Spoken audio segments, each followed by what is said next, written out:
Hello everybody, welcome back for another video. Hope you're all doing well and having a great day. So CME is once again in the news, making sure to capitalize and to make sure that everyone knows that they're involved with Bitcoin now. We spoke a bit yesterday about how they said that they planned on making sure that Bitcoin wouldn't go wild or kind of fluctuate back and forth while they are using it. Well, today they've made it clear that they would be imposing limits on any price fluctuations that Bitcoin might have in order to avoid volatility in prices as they are dealing in the futures.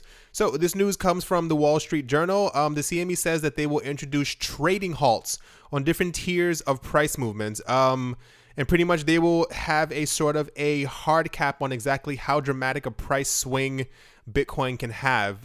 This is going to be very interesting to see exactly how they do this. So the first two ideas are to place a soft limit, which will pretty much kick in at around 7% and then once again around 13%, either above or below the previous day's price. I guess that's the first them stopping the fluctuations. And secondly is to activate a complete circuit break hard cap that will be used to stop any price fluctuations of 20% or more.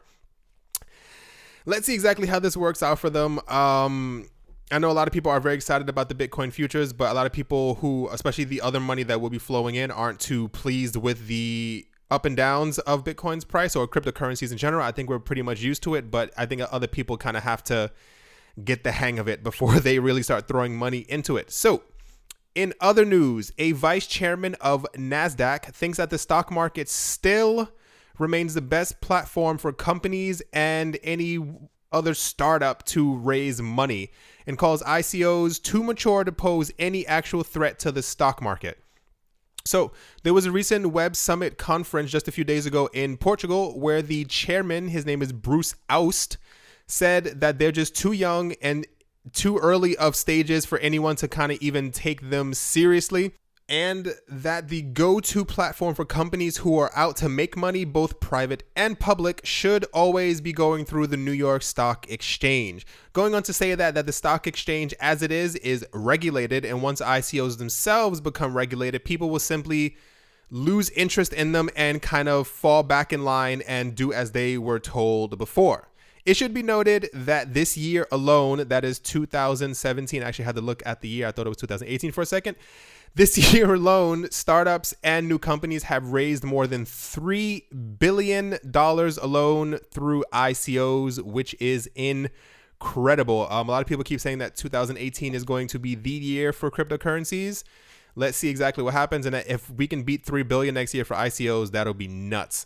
So Tim Draper, the same person who told us that Bitcoin would hit $10,000 by 2018, and we are not too far away from that, has pretty much doubled down, stating that now more than ever, he is extremely bullish on cryptocurrencies and believes that in just 5 years, the idea of people using fiat currencies or government-issued funds will almost be laughable. That's a very heavy statement. Let's see exactly how true that is. So during the same exact Web Summit that took place, Draper told a journalist that the cryptocurrencies will be the complete future of money. And in just around 5 years, if you try to use fiat, people will almost laugh at you. Just a few years ago, he said that Bitcoin would hit $10,000 in 2018. I think he said this in 2015 or something like that. And people said he was absolutely insane. I remember reading some articles. People said he's out of his mind. There's no way that can happen. We are very close to that happening now. So it might just be time for us to take his prediction seriously. Let's see exactly what will happen. I mean, guys, we've come a lot farther than we could have ever thought this year. I mean, things are absolutely insane. And let's see what next year holds. Alrighty, guys, that is going to do it for this video. There was a lot of SegWit cancellation news, and that seemed completely redundant. Like, you guys don't need to hear about there's like Twitter wars and stuff like that going on for people who still want it to happen, but it's not going to happen. So yeah, let's move on. All right, guys, I'm gonna end it here, and I'll talk to you all soon. See you.